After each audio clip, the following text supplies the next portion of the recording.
Hello and welcome to Voices of Parenting podcast. I am so glad you're here. Join us as we journey through all kinds of different people's stories of parenting, self-development, and just awakening into the beautiful people they are today. My hope is that you will find something to relate to and something that you can take with you as you continue on your own exquisite and beautiful journey as the person that you are in this world. My name is Mussi Diskin. I am an advanced nurtured heart approach trainer. I am a parenting coach. I am also an inner wealth coach, which means that I help people rediscover and connect to the people that they truly were all along, but may have gotten forgotten along the way. So to find out more about me and what I offer, you can check out mussidiskin.com, contact me through there, respond to this podcast, find me on social media. I would love to connect and I would love to hear your feedback. To sponsor a Voices of Parenting podcast episode, please reach out to energizinghearts@gmail.com. Thank you for being here, and I hope you enjoyed today's episode. Freddy, it is so good to have you here again. I love to be here, and we were talking about what's going to be a paraphrase. Abraham Lincoln said something to the effect of, if you gave me 6 hours to chop down a tree, I would spend the first 4 sharpening the axe. And I've been thinking a lot about that in terms of people wanting results and people wanting to deal with something right now. And I hate to be the bearer of bad news if it is bad news, but in relationshiping, there are not those quick fixes, right? The only way you can cut down the tree fairly easily is if you've taken the time to have a well-sharpened axe. And of course, the skill with how to wield it and all the other things. The other quote that just came into my mind on almost the exact same idea is Muhammad Ali, who is a personal hero to me, said, "The fight is won or lost long before you get in the ring."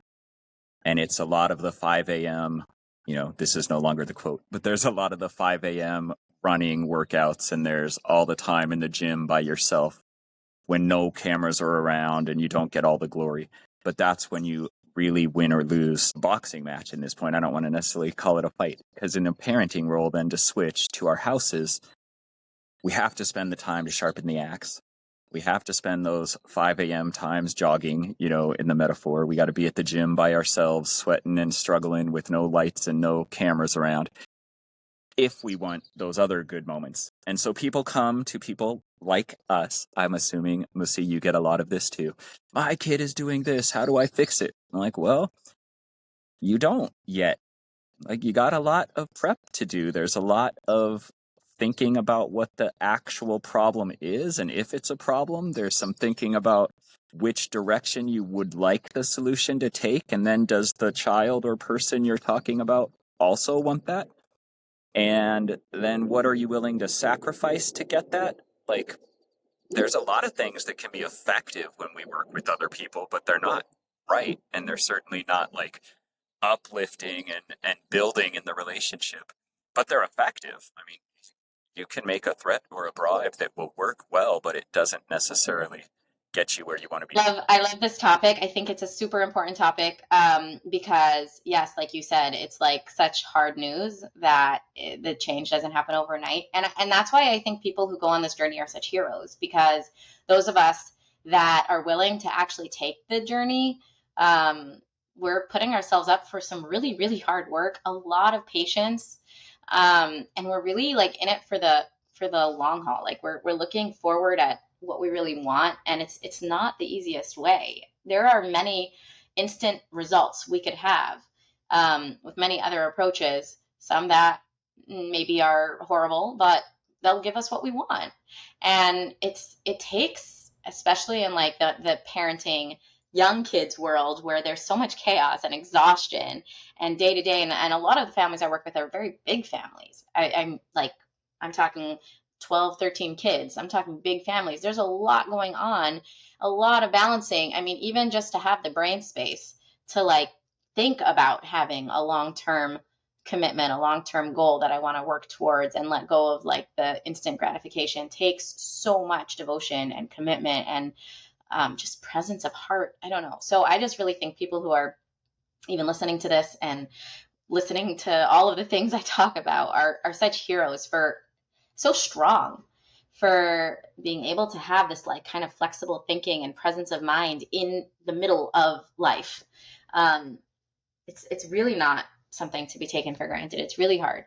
But when I think about myself and I think about when people watch me parent and they see me like say reset to my kid and they see my kid listen and stop what they're doing, or they hear me tell the kids like, hey guys, like new rule, this is not happening anymore. And I can be super strict about it and super straight about it and be like, I need you to stop right now.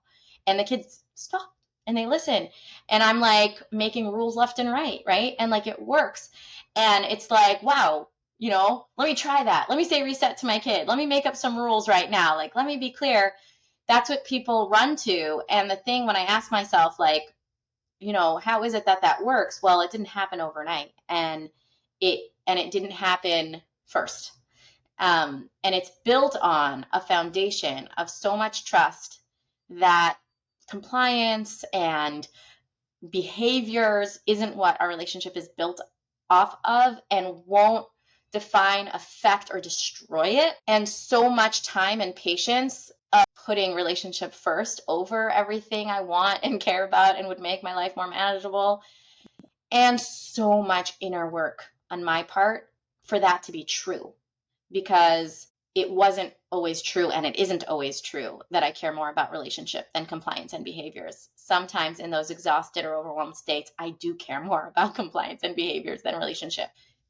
Accessing my heart, doing the inner work, getting past the things that were in my way, the parts of me that were disconnected from myself, the parts of me I couldn't access that I needed for this type of priority pyramid to be willing to put relationship first. And I think about, stages also, like if someone's working with maybe a very challenging teen right now, or a scenario where there's a lot of history of how things have been. In order for there to be relationship, there needs to be trust. In order for there to be trust, there needs to be proof that there's something to trust. And that takes time to build that kind of trust. So there needs to be a lot of sharpening that axe, those, like you said, the 5 a.m. struggle. There needs to be a lot of proving, hey, buddy, you can act out, you can break rules, you can be as horrible as you want to be. I see you for who you are. I know your greatness. It's not going to get in the way of how I see you, and it's not going to get in the way of me wanting to have you in my life and you being a blessing in my life. I'm not going to lie, these things are hard, but I'm not going to let it stop me from loving you, because you are something that's so valuable to me and so valuable to this world. It's going to take time till I can say, hey, I really am not okay with the fridge being left open all night. It kind of spoils all the food. I need you to be more careful about closing the fridge. However many times the fridge is left open, that might be not the best thing to set a boundary about with a kid who doesn't even want to be in your house and hates you right now and hates his life and hates his world and hates everything and wants to kill himself or anything, which honestly is not extreme, ladies and gentlemen. It's not. And so it's like, that knowing that it's possible to have a relationship where I can just be straight and just be like, hey, buddy, I'm really tired today. I really need X, Y, and Z. And for that to be honored and respected, it's possible. It's out there.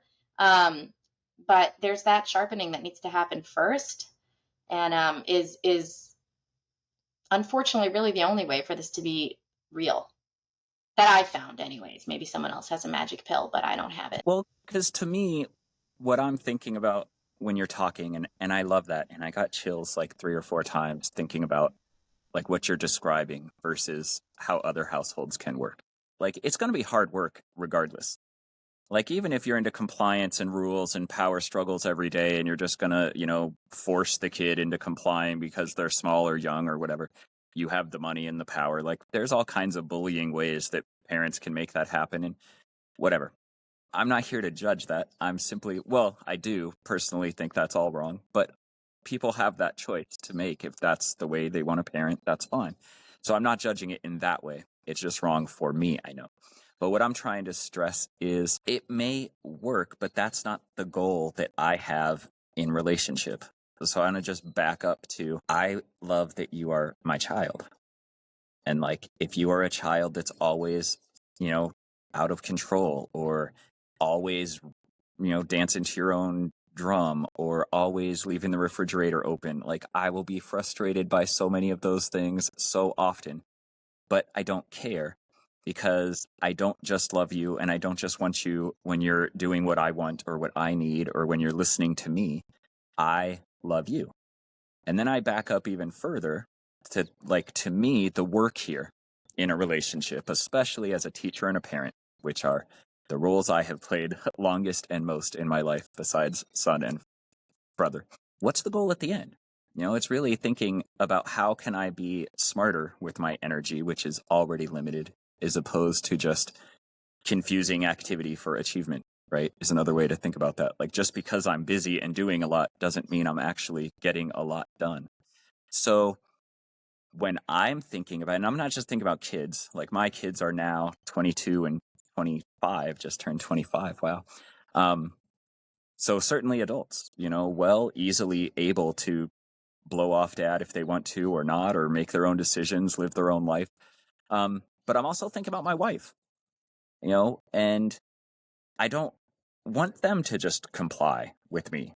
I don't even want to listen to my own rules half the time. I'm confused. I don't even have clarity about what the right thing to do is in this crazy world sometimes. So why would I try to pretend that my rule is the right way to be? But what I do want, and this is what I think is so critical, is what I do want is my wife to bring all of herself to the relationship with me. I don't just want to see her when she's at her best and happy and on top of everything and hiding the rest, like scared to show me that she's broken in this way or worried in this way or whatever. Like, I want to encourage that. And the only way to encourage that is to be okay when it shows up and to know that she's safe doing it. And then that works with my adult kids too, right? I'm not just here for when they're listening to me and getting good grades and doing the thing that I get to brag to my friends about or whatever. Like, that doesn't matter to me in the least. Like, I want them to have me as part of their life.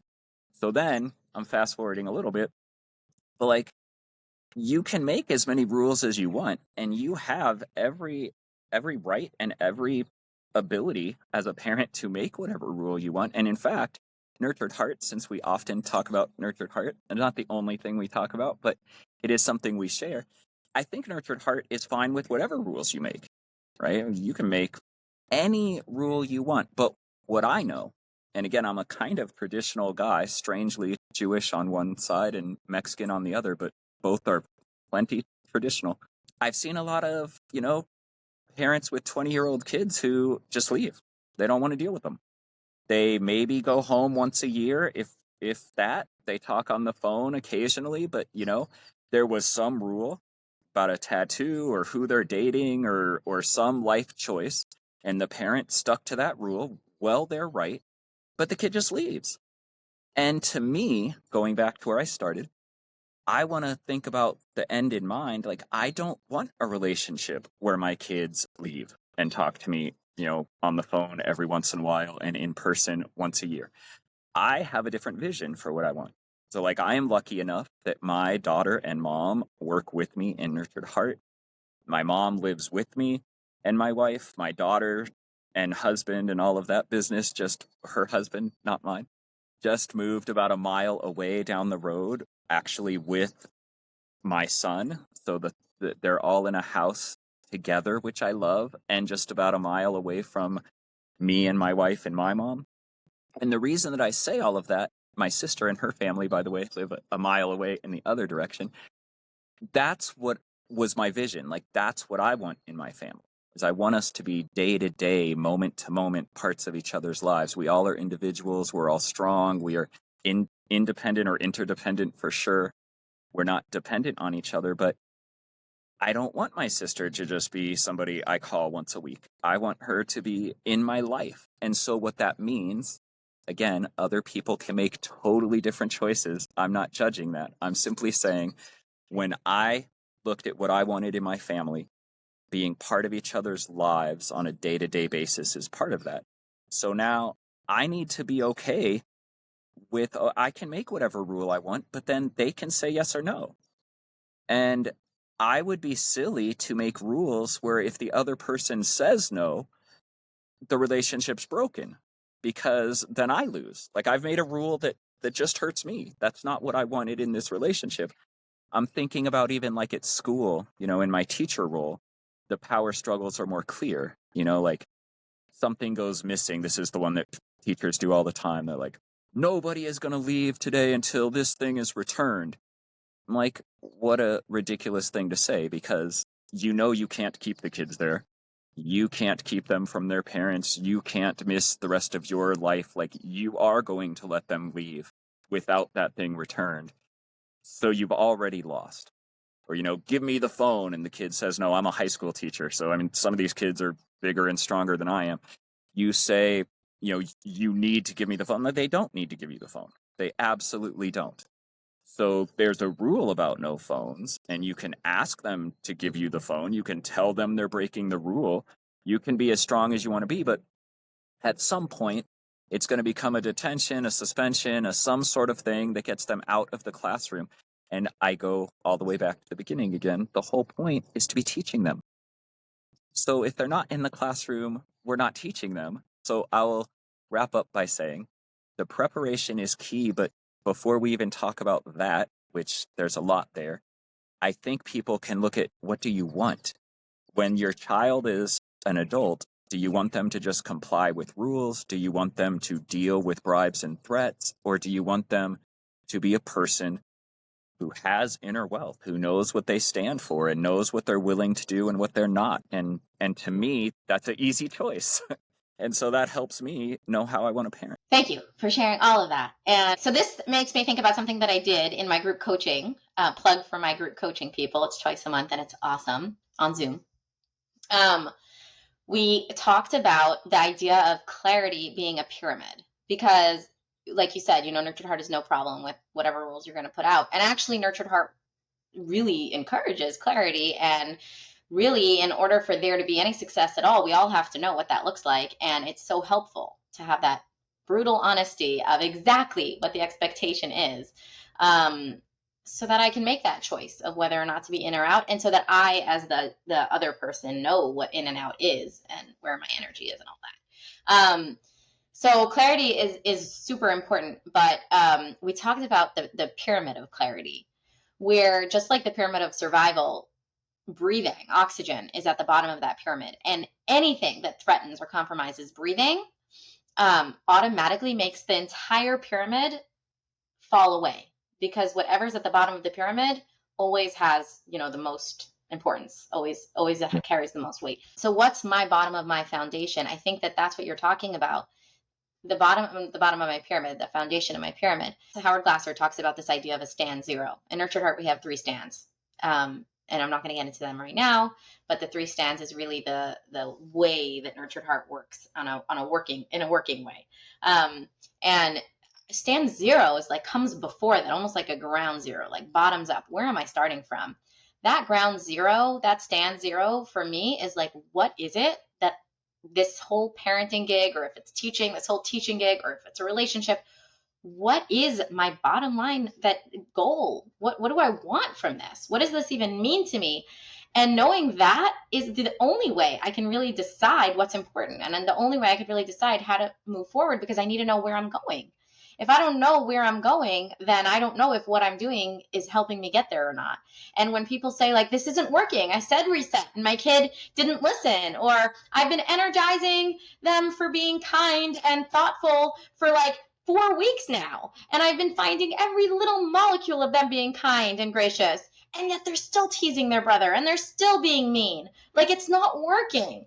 What is working, right? What is working? I need to define what working is so that I can grade it. I can't grade something that I don't know what the end result is. So my stand 0, my ground 0 for my parenting is the first thing, that the first sharpening of the axe that I want to know for myself, that I really want to be honest with myself about, that takes some time to really develop and feel out from my heart what it is that I really want.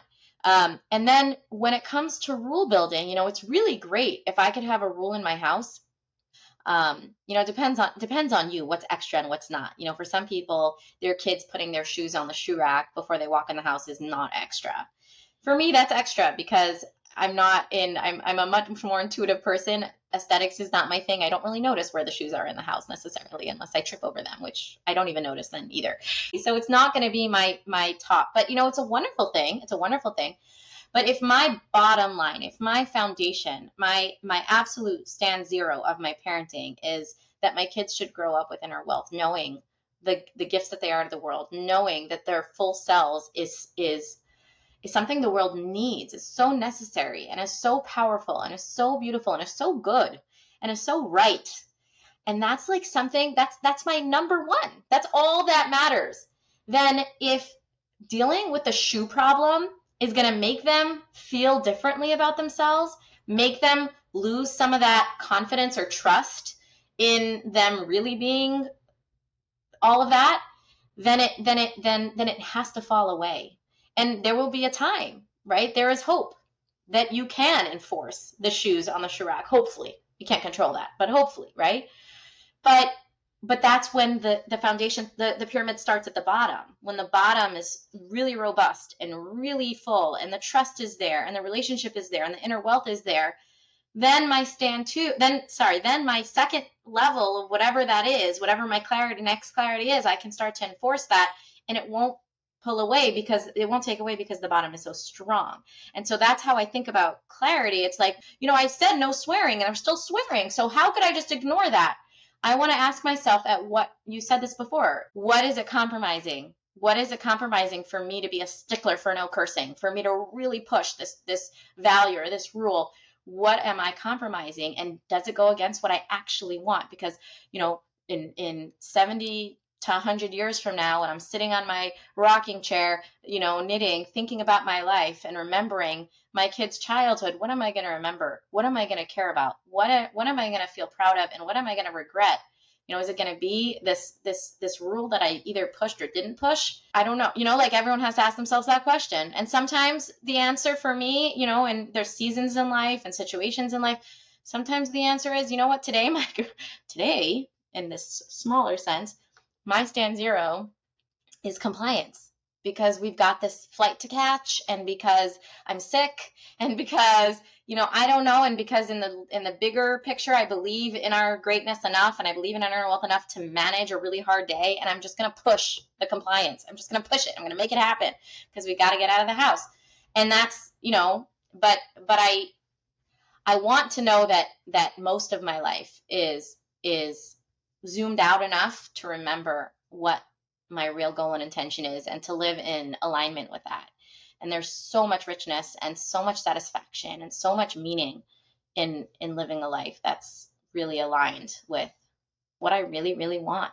There were two things that I want to say really quickly about that. I was thinking about maybe some examples to make that more clear. And so one, I'm just thinking about myself as a coach, and like, it's amazing to think about what coaches can get kids to do just simply by asking. And it's not really just a thread about, I'm a soccer player.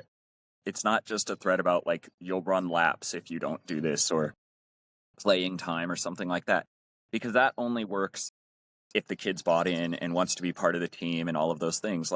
And we've all seen it with kids. If they don't feel like they're a good player, they don't want to be on the team, the coach makes them feel bad, like, they'll just leave. They'll just stop going. And again, I want to say that's what's happening in a lot of households, right? Similarly in school. I was a high school teacher for 20 some years, and I used to laugh. Like, I could say something again to high school kids like, hey guys, everybody pick up some trash right now.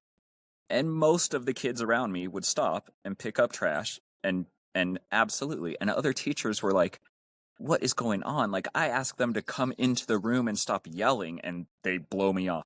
You're asking them, like, in the middle of their lunch to pick up trash, and they do it. And I'm like, well, some of them do it. Not all of them do it. It's the ones that have relationship with me. The ones who know that they're not just students, but they're people, and that I value them as people. And I'm not telling them to do it because it's a rule and I'm a teacher, and if they don't, I'll get them in trouble. I'm just a human being talking to other human beings, and I'm asking them to do it. Now, I am a teacher, and if they blow me off repeatedly, or if I ask more strongly and they blow me off, there may be a consequence to that. Like, that part of the world exists, but that's not why the interaction is happening. And then the other thing I wanted to say is, again, my ground zero or stand zero in that case is I want kids and people in my life to do things that they want to do for their own reasons. So that gets very challenging sometimes. And all of this, we should not underplay the amount of challenge and difficulty and inner work that it takes to make these things work out in your head. Because again, a lot of times I just want compliance. Just, oh my God, just do it. Like there's so many things going on, and just do it. But I fight that every time. That's my stand one. For those of you that know that, I'm not energizing that. I'm not energizing that frustration. I'm not energizing the rush to get this done. Because you know what? I want my kids, my wife, my mom, my friends to feel that I'm with them. And you know what? If we're late, but we're late together. And what I find is we are not late very often. We're actually quite punctual. Whereas I know people who were really made to be punctual when they were growing up, and there was forces and threats and all kinds of things. And as soon as they become adults on their own, they're late to everything. I was thinking about your kids. If you are that stickler to put the shoes on the stand, like I've seen a lot of kids, they get out of the house on their own or they get their first apartment. They will purposely throw the shoes up on the kitchen counter, for God's sakes, because they're like sticking it to mom. Like, oh yeah, I got to stick my shoes on the rack as soon as I watch this, you know? And hopefully they'll grow out of that. It's just a stage. But if even if they do or don't, like it just demonstrates to me they weren't following that rule for any reason that I like. They were feeling pressured. They were feeling like they had to. And that's not why I want people following the rules. Like, wouldn't it be greater to just have a person who understands they're in control of their own environment, but shoes are really pretty nasty and they have all the outside junk on them and we don't want them to get all over the inside of our house, and that's why we put our shoes away? I also think people get in trouble when they just don't allow the reality of exceptions. You know, like speeding is a rule, but lots of people still speed. And I'm going to make a choice. You know, the most obvious example is if my wife's in labor delivering a child, I'm going to make the choice to speed. I don't need the rule explained to me. I don't care what the consequence is for breaking the rule. Like, I'm making a decision to break a rule. And we just don't allow our kids to do that.